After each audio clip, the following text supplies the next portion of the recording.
Hey young scientists, welcome back to Easy Eureka, where we make the complex simple and the boring exciting.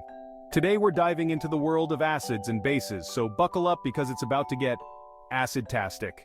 Alright, picture this. You're at a lemonade stand on a hot summer day. You take a sip of that refreshing lemonade and bam! Your lips pucker up because it's so tart. Why is that? Well, my friends, that tartness comes from an acid, in this case, citric acid. Acids are substances that taste sour and can turn blue litmus paper red. They're like the divas of the chemistry world. They love to donate hydrogen ions or H+ ions to others. Think of it like they're handing out free tickets to the hydrogen concert. Now let's switch gears. Imagine you're baking a cake. You add some baking soda to the mix, and your cake rises to fluffy perfection. Why? Because baking soda is a base. Bases are the cool, laid-back counterparts to acids. They taste bitter, feel slippery, and turn red litmus paper blue. Instead of giving away H+ ions, they accept them, like they're the ultimate chill party hosts. Here's a fun fact. When acids and bases get together, they have a little dance-off called a neutralization reaction. It's like when you mix vinegar, an acid, with baking soda, a base. You get water, salt, and a lot of fizz. It's the chemistry equivalent of a perfectly balanced dance duo. Now let's talk pH scale. Picture it as a super cool skateboard ramp. In the middle, at pH 7, we have water, the most neutral chill skater. On one side, going down to 0, are the extreme acid skaters.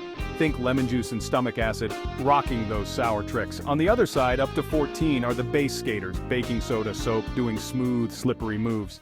Ever wonder why toothpaste is a bit bitter? It's a base. It helps neutralize the acids in your mouth that cause tooth decay. Or why you use vinegar and acid to clean coffee stains. It's because acids can help break down minerals. Acids and bases are all around us. For instance, your stomach uses hydrochloric acid to help digest food, while your blood maintains a slightly basic pH to keep you healthy. Even the fizzy feeling of carbonated drinks comes from carbonic acid, and if you've ever used a cleaning product with ammonia, you've handled a base. In nature, acids and bases play crucial roles. Acid rain, caused by pollutants in the atmosphere, can harm ecosystems by lowering the pH of soil and water bodies. Conversely, many plants and animals rely on specific pH levels to survive and thrive. Understanding how acids and bases interact helps us protect our environment and improve our daily lives. So, young scientists, next time you bite into a tangy orange or wash your hands with slippery soap, remember, you're experiencing the fascinating world of acids and bases. They're everywhere, making our lives sour, bitter, and sometimes just right. That's all for today. If you enjoyed this dive into acids and bases, give us a thumbs up, hit that subscribe button, and let us know in the comments what other chemical curiosities you'd like us to explore. Stay curious, stay awesome, and chase that Eureka!